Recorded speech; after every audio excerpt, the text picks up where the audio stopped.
Hello friends, good morning.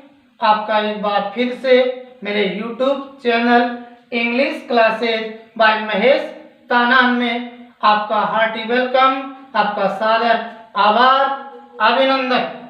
चलिए, कल हमने जो वीडियो लिया था वो कंपलसरी इंग्लिश क्लास 12th का, उसमें हमने पोएट्री सेक्शन लिया था और पोएट्री सेक्शन में अपने फर्स्ट पोएट्री पढ़ी थी the Nobel nature. Nobel nature के बाद में सेकंड पोएम अपनी है ए बॉयज सॉन्ग। तो आज हम ए बॉयज सॉन्ग के बारे में पढ़ेंगे और इसके बारे में समझेंगे। चलिए, पोएम है ए बॉयज सॉन्ग, मतलब एक बच्चे का गीत। ये लिखी हुई है W.W. गिब्सन। किसके द्वारा? W.W. गिब्सन। तो अपने माइंड में बैठा लीजिए, पोएम का नाम है ए बॉयज सॉन्ग और इसके पोएट कौन है? W.W. गिब्सन। W.W. गिब्सन का जन्म 1878 मतलब 1878 में हेक्साम इंग्लैंड में हुआ। तो ये अपने को याद नहीं करना कि इसका जन्म कब हुआ और कहाँ हुआ, क्योंकि अपने कंपलसरी में इतना पूछते भी नहीं। फिर भी माइंड में होना चाहिए कि W.W. गिब्सन का जन्म कब हुआ? 1878 हेक्साम इंग्लैंड में। ये जो पोएम है ये एक्चुअल पोएम नहीं है, इसने कॉपी की है। हॉक नाम का एक पोएट है, उसकी ये पोएम है, उससे ली गई है। चलिए, फिलहाल हम इसी के बारे में स्टडी कर रहे हैं। तो क्या लिखा? ए बॉयज सॉन्ग, एक लड़के का गीत। और ये किससे रिलेटेड है? ये बर्ड्स फ्रीडम, पक्षियों की स्वतंत्रता से रिलेटेड है। तो इस पोएम के अंदर जो आपका पोएट है, कवि है, वो एक बर्ड लवर है। क्या है? बर्ड लवर है, मतलब पक्षी प्रेमी है। और उसने किसकी एडवोकेट की है? उसने बर्ड्स, पक्षियों की फ्रीडम की बात की। तो इस पोएम के अंदर कवि पक्षियों की स्वतंत्रता की बात करता है। कवि कहता है कि उनको फ्री कर दो, उनको खुले आसमान में उड़ने दो। जब वो खुले आसमान में उड़ेंगे तो मेरे मन में शांति मिलेगी और मेरा मन खुश हो जाएगा। चलिए, पहली बात तो ये कि पोएम ली कहां से की, कहां से आई, कब प्रकाशित हुई। तो this poem appeared in his first work mountain cover brought out in 1902। मतलब आपकी ये पोएम W.W. विल्सन गिब्सन की पहली वर्ष, और उस वर्ष का नाम है माउंटेन कवर, उस कवर से लिया गया है और ये 1902 के अंदर पब्लिश हुआ। इसके अंदर क्या किया? इस पोएम के अंदर कवि ने दो पक्षियों का वर्णन किया। क्या? In this poem the poet mention the two birds blue-teeth and eagle. इस पोएम के अंदर कवि दो पक्षियों का वर्णन करता है। एक है आपका ब्लू-टीथ और दूसरा क्या है? ईगल। ईगल का मतलब बाज, गरुड़। ब्लू-टीथ विदेशी पक्षी है, अपने नीले चोंच होती है, झरने पर बैठता है, मीठे मीठे गीत गाता है। तो एक तो इसका ब्लू-टीथ और दूसरा क्या है? ईगल। ठीक है, ये दोनों समझ गए। अब इसके अंदर किस किस चीज को कवि शो कर रहा है, किस किस चीज को हम पढ़ रहे हैं, तो समरी के रूप में हमने लिखा थोड़ा सा कि the poet is a bird lover. पहली बात तो ये आ गई आपकी काम की। क्या? The poet is a bird lover, कवि एक पक्षी प्रेमी है। He advocates for the freedom of birds. He advocates, वकालत करता है, फॉर फ्रीडम ऑफ बर्ड्स, पक्षियों की स्वतंत्रता। यहां से क्वेश्चन भी बढ़ सकता है कि वो किसकी बात करता है? तो freedom of birds. He sets no snare, वो कोई जाल नहीं बिछाता। स्नेल, जाल। He loves to birds flying free in the air, कवि क्या पसंद करता है? He loves birds flying free in the air. He is journeying towards the sun on the eagle's wings. यहां से आपका एक क्वेश्चन बनेगा। जब पोएम पढ़ेंगे, पोएम पढ़ने के बाद में एक क्वेश्चन बनेगा, तो उस क्वेश्चन का ये आंसर है कि he is journeying towards the sun on the eagle's wing.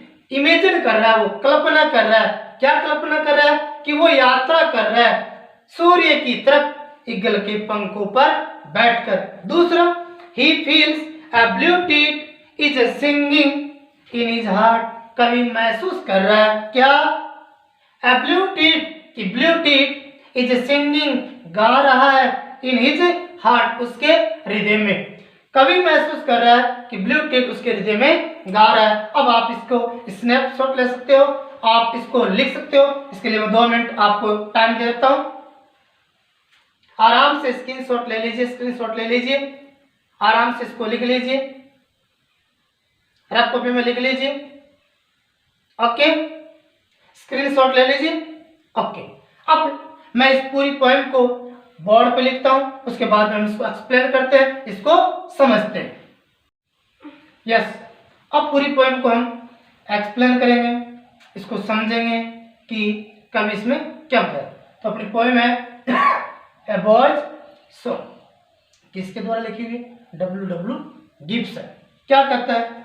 Because I set no snare but leave them flying free, all the birds of the air belong to me, from the blue tit on the slope to the eagle on the height, uncaged they come and go for my delight.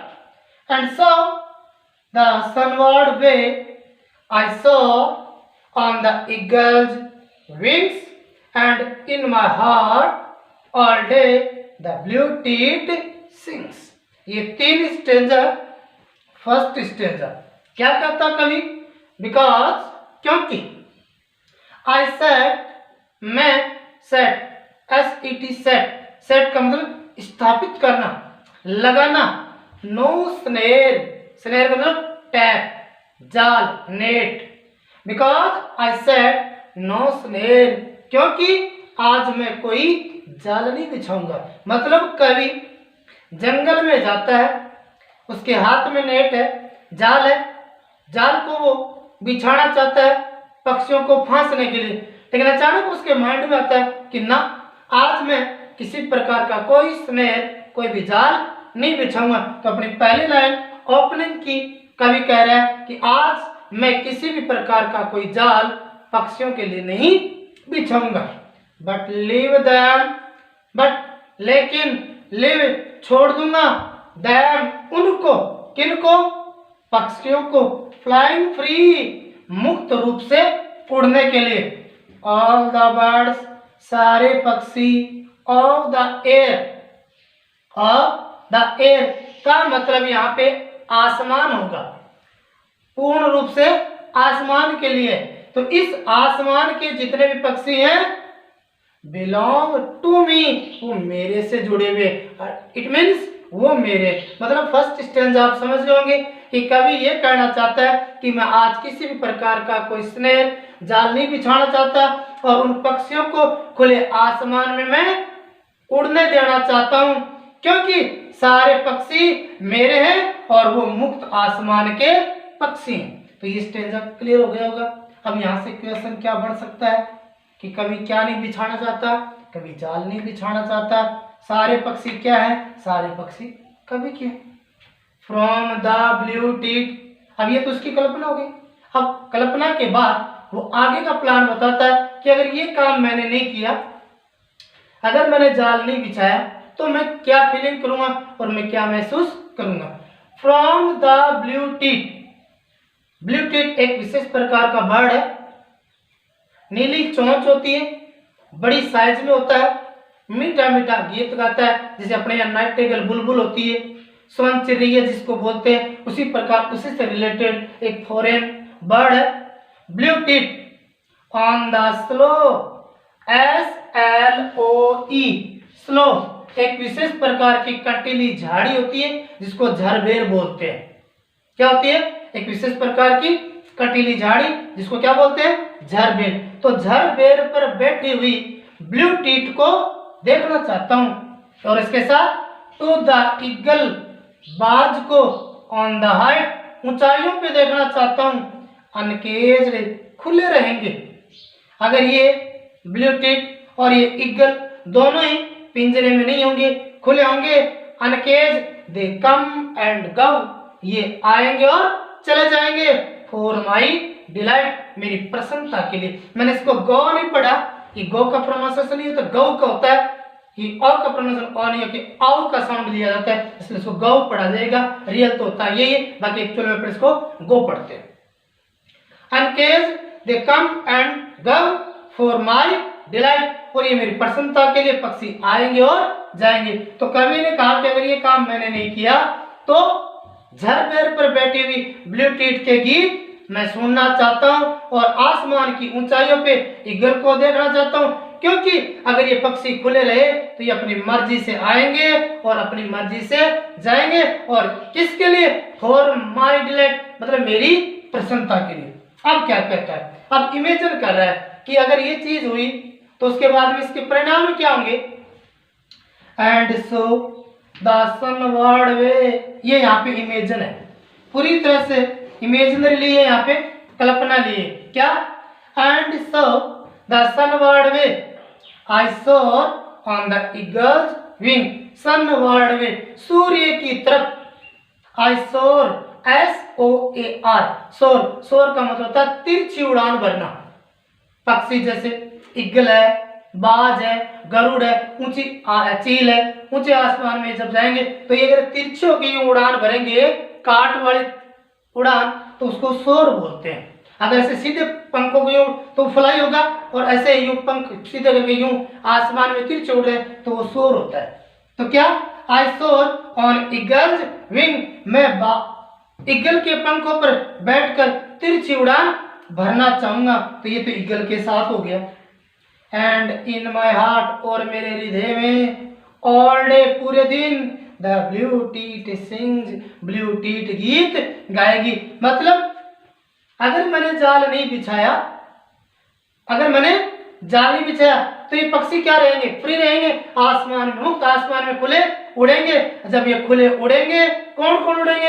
एक तो blue tit उड़ेगी, blue tit बैठी कहाँ है? Slow, झरपेर पर बैठी हुई। और दूसरा ईगल, ईगल क्या है? ऊंचाइयों पर। अगर ये खुले रहे, अनकेज खुले रहे, तो ये अपनी मर्जी से आएंगे और अपनी मर्जी से जाएंगे। किसके लिए? फॉर माई डिलाइट, मेरी प्रसन्नता के लिए। चलिए इतना हो गया। अब कभी पॉइंट आपका है वो इमेजिन कर रहा है कि अगर ये खुले रहे, अपनी मर्जी से आए, अपनी मर्जी से जाए, तो ये क्या करेंगे? एंड सो द सनवर्ड वे आई सोर ऑन द ईगल्स विंग, अगर मैं ईगल के पंखों पर बैठकर सूर्य की तरफ मैं तिरछी उड़ान भरना चाहूंगा। और in my heart all day the blue tit sing, और मेरे हृदय में ब्लू टीट के गीत गुनगुनाएंगे। तो अब आप समझ गए होंगे। अब मैं इसकी आपको थीम बता देता हूं, आप बिल्कुल पूरी तरीके से इसको समझ गए होंगे। अब थीम देखते हैं, थीम क्या है इसकी। यस, अब पोएम अपन ने पूरी अच्छी तरीके से एक्सप्लेन कर लिया। शुरू में मैंने इसकी समरी बता दी थी। अब इसकी थीम, ये थीम बैठ गई माइंड में, समझो आपकी सारी क्वेश्चन तैयार हो गई, फिर रटिफिकेशन की जरूरत नहीं। क्या है इसकी थीम? The poem is about nature's precious gift. ये जो आपकी पोएम है ए बॉयज सॉन्ग, ये क्या है? ये नेचर्स मतलब प्रकृति का प्रेशियस गिफ्ट, एक बहुमूल्य उपहार ऑफ फ्रीडम, किसका? स्वतंत्रता। किसका उपहार है? प्रेशियस गिफ्ट ऑफ फ्रीडम, मतलब स्वतंत्रता का बहुमूल्य उपहार।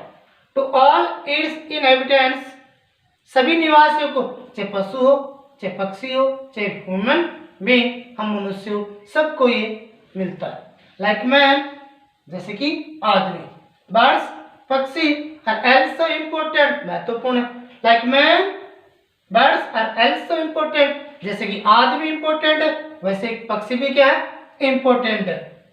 The poem expresses the poets feelings of intense Joy, ये जो आपकी पोएम है एक्सप्रेसेस व्यक्त करती है द पोएट्स फीलिंग, कवि की भावना, इंटेंस जॉय, आत्मिक खुशी, विच स्प्रिंग, जो उत्पन्न होती है फ्रॉम हिज रियलाइजेशन, महसूस करने पर। कवि को जब ये महसूस होता है कि ये पक्षी मेरे, तो उसमें विशेष प्रकार का आनंद पैदा होता है। दैट ऑल बर्ड्स अनकेज्ड, कि सारे पक्षियों क्या कर दे? अनकेज्ड, खोल दे एंड फ्री मुक्त कर दे to fly from palace to palace, एक स्थान से दूसरे स्थान से पक्षी जा सके, from green trees to the bright sky, हरे भरे पेड़ों से आसमान की ओर जा सके, बिलोंग टू हिम, जो उसका है, किसका, कवि का है, बिकॉज, क्यों है, वाई, क्यों, because he does not set trap and cage, ना तो वो कोई ट्रैप जाल बिछाएगा, केज और पिंजरा लगाएगा, ना तो आज किसी प्रकार का कोई केज लगाएगा, पिंजरा लगाएगा, और न किसी प्रकार का कोई ट्रैप लगाएगा। ओके, ये होगी आपकी थीम। अब कुछ ग्लॉसरी है, SLOE sloe, small bliss wild plum, एक जंगली कटीली बेर टाइप का पौधा जिसको झर बेर बोलते हैं, डिलाइट जॉय प्लेजर मतलब आनंद, सोर तिरछी उड़ान भरना यानी आसमान की ओर उड़ना, to rise and fly in the sky. Okay, poem आपको अच्छी लगी हो, अगर कहीं समझ में नहीं आया हो या कोई मिस्टेक हो तो आप कमेंट में इसको जरूर बनाइए और अच्छे से इसको आप सीखिए। आप स्क्रीनशॉट लेना चाहें इसका स्क्रीनशॉट ले सकते हैं।